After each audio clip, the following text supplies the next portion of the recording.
My name is Koichi. I'm originally from Japan, born and raised. I'm an immigrant to Canada. At ECED, I'm a lecturer, teaching some core courses, graduate level, and also I'm a practicum coordinator to coordinate the practicums of the future ECs.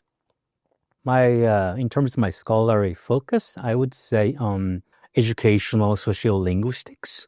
So my interest in early childhood education or early years of learning is around this multiculturalism, multilingualism, or transnationalism, etc., around children who are locally here or for outside Canada. Well, I myself is an immigrant to Canada, originally from Japan. My research is around community, and then since I live here, Vancouver area, I'm affiliated or I'm part of the community of a Japanese language schools and also a local sport community. I get some hints from all those local practices in terms of how we can contribute as scholars or the educators to the conservation of the culture and the heritage of the Japanese people here. Okay, so basically I have this, within this community, I have multiple, but I think explicitly draw identities myself as a scholar slash educator, as well as the parent of Japanese children, like myself. I'm a parent. So I'm a community member as well. So I always visit my own identity as both. So which brings me always the question of how I can position myself, and then that leads to my critical reflexivity as a researcher, as well as myself as a research participant in a sense, or the social action makers, etc. So having this said, I often look into what I should be able to do or what should be doing as a researcher, where I do want to create a democratic way of approaching their or our practices as a locus of my research. So in terms of a scholarly perspective, I have this notion I am a big fan of is authorial reflexivity, proposed by Dr. Marshall. I think it's SFU still. And then that is where we actively look into our subjectivity as researchers.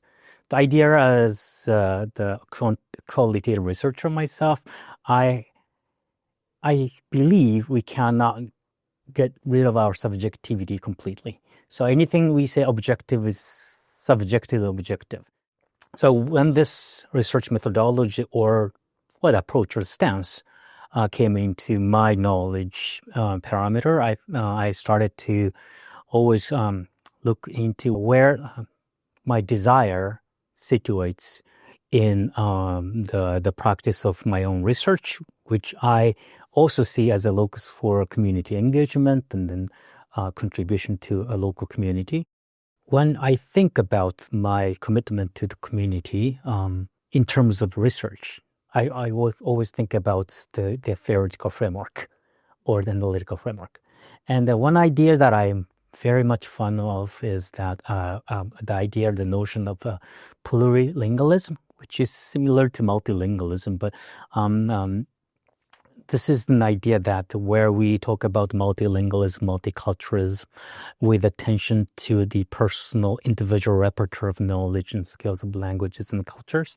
So it's just a matter of the focus. We are not eliminating the attention to social context at all. But when I was initially guided by this notion, I was so much into looking into personal cases. So my research is also about individual incidents and cases. I do not do pre-coding of data or ideas. I'm not doing any grounded theory or even narratives. I focus on each individual cases and looking into why what is happening, and how we see what is happening is really happening or not. And that's also another question.